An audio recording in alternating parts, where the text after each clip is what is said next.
नमस्कार, जी उत्तर प्रदेश उत्तराखंड देख रहे हैं आप। मैं हूं आपके साथ दीपाली। बात करते हैं बड़ी खबर की। कफ सिरप केस पर बड़ी खबर है। अब तक 32 लोगों की गिरफ्तारी हो चुकी है। 28 जिलों में 128 केस दर्ज हुए हैं। डीजीपी का कहना है, सीएम योगी ने निर्देश दिया, उसके बाद लगातार कार्रवाई की जा रही है। डीजीपी का कहना है, जीरो टॉलरेंस की नीति पर काम हो रहा है, पूरे नेटवर्क को तोड़ा जा रहा है और प्रदेश में ड्रग माफिया के खिलाफ कार्रवाई हो रही है। 128 एफआईआर हुई है। किसी भी ड्रग की तरह इसके जो स्टॉकिस्ट है, इसमें कुछ अवैध रूप से बेच रहे थे। 5 में से 3 आरोपी अरेस्ट हुए हैं। बांग्लादेश और नेपाल में बेचे जाने का इनपुट मिला है, जांच जारी है। तो यूपी में यहां लगभग 128 मुकदमे दर्ज हो चुके हैं और पिछले दिनों पुलिस ने एक ट्रक भी पकड़ा था जिसमें अवैध कफ सिरप पकड़ी गई थी। 32 लोग अरेस्ट किए गए थे। हिमाचल, हरियाणा, रांची टीम भेजी गई थी टीम और करीब 40 जिलों में छापा मारा गया है। वाराणसी, गाजियाबाद, आजमगढ़ समेत कई जिलों में छापेमारी हुई है। नेपाल और बांग्लादेश में भी नशीली सिरप सप्लाई के साक्ष्य मिले हैं। वहीं प्रमुख सचिव गृह संजय प्रसाद का बयान भी सामने आया है कि कफ सिरप तस्करी सिंडिकेट की जांच के लिए शासन स्तर से एसआईटी बनाई गई है। आईजी स्तर के पुलिस अफसर की अध्यक्षता में एसआईटी बनाई गई है।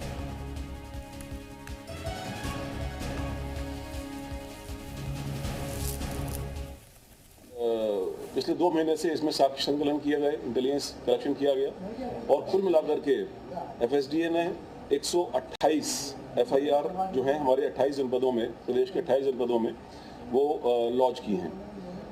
इनमें बनारस में 38, जौनपुर में 16, कानपुर नगर में 8, गाजीपुर में 6, लखीमपुर में 4, लखनऊ में 4 और इसके अलावा कई और जनपदों में 52 अलग अलग तफ्तीशी मुकदमे कायम हुए हैं। कुल मिलाकर के 128 मुकदमे एफएसडीए द्वारा दर्ज किए गए हैं। इसी क्रम में जनपदीय पुलिस के द्वारा भी करीब 20 दिन पहले सोनभद्र में एक ट्रक कफ सिरप पकड़ा गया था। उसके बाद उसी सिलसिले को आगे बढ़ाते हुए, उसी एविडेंस को आगे बढ़ाते हुए रांची में एक ट्रक कफ सिरप की रिकवरी हुई। गाजियाबाद में 4 ट्रक सिरप्स की रिकवरी हुई और एक नेटवर्क था पूरा, उस नेटवर्क की फाइनेंशियल ट्रांजैक्शंस, उस नेटवर्क के फाइनेंशियल लिंकेजेस, उनको एस्टेब्लिश करते हुए उन पर इन्वेस्टिगेशन की कार्रवाई। कुल 5 प्रमुख सुपर स्टॉकिस्ट जो हैं, जो इस प्रकार की गतिविधियों में लिप्त थे, उनको चिन्हित किया गया है। उसमें से 3 जो हैं वो अरेस्ट हो चुके हैं। एक ये भोला जायसवाल, शुभम जायसवाल, भोला ये बाप बेटे हैं। शुभम जायसवाल बनारस का है, उसका फादर जो है वो भोला जायसवाल है। भोला जायसवाल अरेस्ट हुआ है। दूसरा एक विभोर राणा, ये सहारनपुर का है, वो अरेस्ट हुआ है। और तीसरा सौरभ त्यागी, ये गाजियाबाद का है, ये अरेस्ट हुआ है। 2 और जो सुपर स्टॉकिस्ट हैं, उनके खिलाफ भी साक्ष्य संकलन की और आगे की कार्रवाई चल रही है। इनसे करीब अभी तक जो ये रिकवरी हुई है, करीब 3.5 लाख बोतलों की रिकवरी हुई है, करीब 4.5 करोड़ रुपए के आसपास। और इसमें जो आगे के इनके डाइवर्जन के, अवैध व्यापार के जो साक्ष्य मिले हैं, उन पर जो इनके आगे की कार्रवाई है वो चल रही है। अभी तक टोटल मिलाकर के करीब 32 लोग और अरेस्ट किए गए हैं, जो कि इसी इलीगल धंधे। एक और कंफ्यूजन देखा है इस बीच में कि जो पीडियाट्रिक कफ सिरप को लेकर एक दुखद घटना जो मध्य प्रदेश में हुआ था, जिसमें कुछ बच्चों की डेथ हुई थी, उसमें और इसमें कोई कनेक्शन नहीं है। उसकी जांच अलग से हो चुकी है और ऐसे कोई भी जानलेवा जो पीडियाट्रिक कफ सिरप है यूपी में नहीं मिला। वो सभी जनपदों में और कई सारे ब्रांडों की जांच होकर वो पुष्टि कर चुकी है।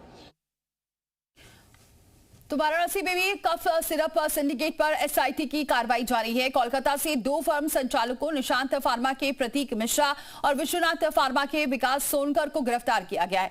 दोनों आरोपियों को वाराणसी लाया जा रहा है। आरोपी फर्म की आड़ में सिरप सप्लाई में फर्जीवाड़ा कर रहे हैं।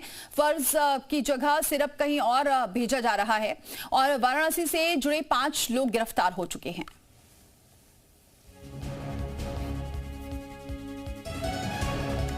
तो वाराणसी से भी गिरफ्तारी हुई है। आरोपियों को वाराणसी से गिरफ्तार किया गया है। दोनों आरोपियों को वाराणसी लाई है एसआईटी। निशांत फार्मा का ये बताया जा रहा है जो फार्मा था जिसे गिरफ्तार किया गया है। तो लगातार कार्रवाई जारी है और वाराणसी में भी कफ सिरप सिंडिकेट पर एसआईटी की कार्रवाई जारी है। कोलकाता से 2 फर्म संचालकों निशांत फार्मा के प्रतीक मिश्रा और विश्वनाथ फार्मा के विकास सोनकर को गिरफ्तार किया गया है।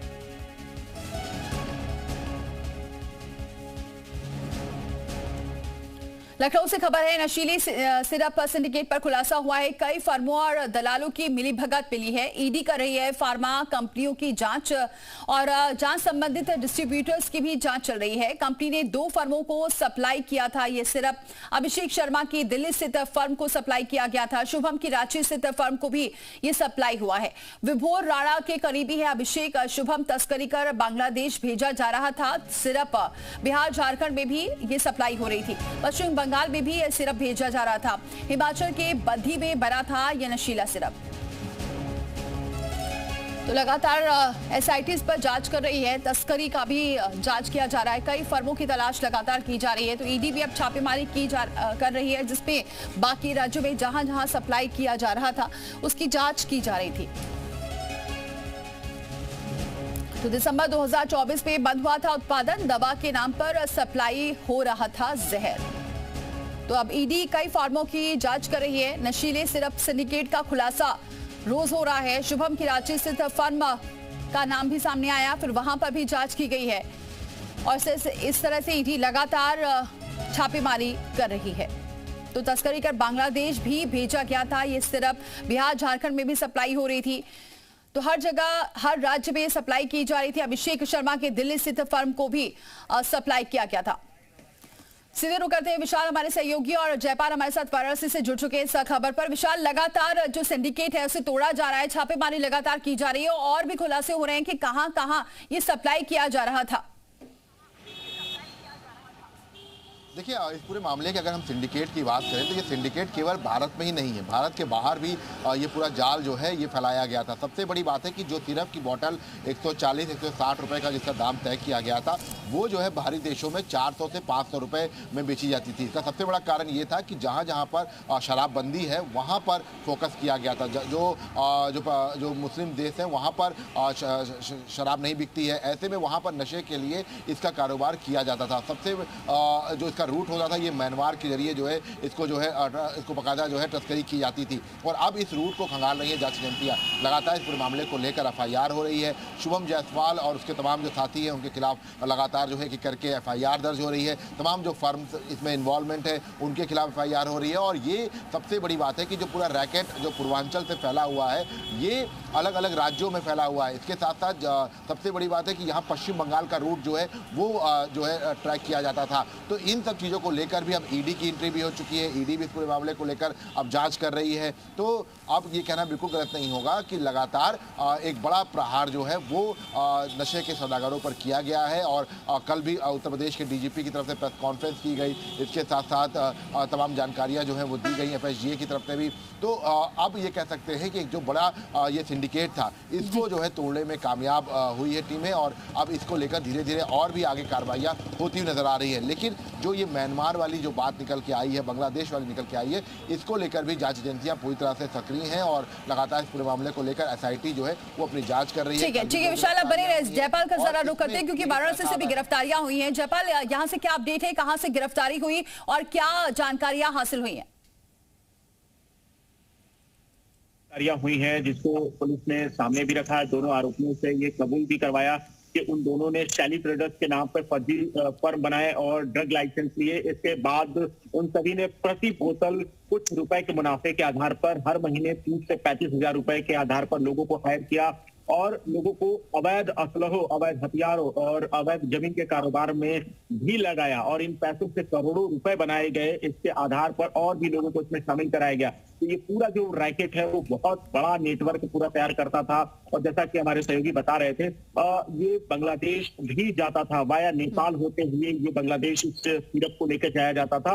और ये जिस कम दाम में जो सिरप होती थी उसको बड़े ऊंचे दामों पे बेचा जाता था विदेशों में। और यही कारोबार शुभम करता था। इसका पूरा जो मास्टरमाइंड था वो शुभम था, लेकिन इसके साथ और भी लोग जुड़े हो सकते हैं। पुलिस ने कल इस बात का दावा भी किया, प्रेस कॉन्फ्रेंस करके भी कहा कि जितने भी लोग इस पूरे कनेक्शन में शामिल हैं उन सबकी धरपकड़ की जाएगी। लेकिन 2 लोगों की जो गिरफ्तारी हुई है उसमें इस बात का खुलासा हुआ है कि इन दोनों लोगों ने करोड़ों रुपए केवल फर्जी ड्रग बनाकर ही नहीं किए बल्कि रियल एस्टेट में निवेश किया और इस पैसे का उपयोग वो अवैध हथियारों के रूप में करते रहे और लोगों को इससे चलिए धीरे धीरे पूरे सिंडिकेट का जो है वो खुलासा हो रहा है। अजीत सिंह का जरा रुक करते हैं, जौनपुर से हमारे साथ जुड़ चुके हैं। अजीत, जो जानकारी मिल रही है कि यहाँ अवैध जो सप्लाई हो रही थी नेपाल में भी हो रही थी, बांग्लादेश तक पहुंच रही थी, तो ये बड़ा सिंडिकेट है जिसका धीरे धीरे अब और खुलासा हो रहा है। तो इसमें सिर्फ कफ सिरप नहीं है बल्कि और भी धंधा चल रहा था। जी जी, हम आपको बता दें कि जौनपुर में बड़ी कार्रवाई है जो है ड्रग विभाग द्वारा 16 फर्मों के खिलाफ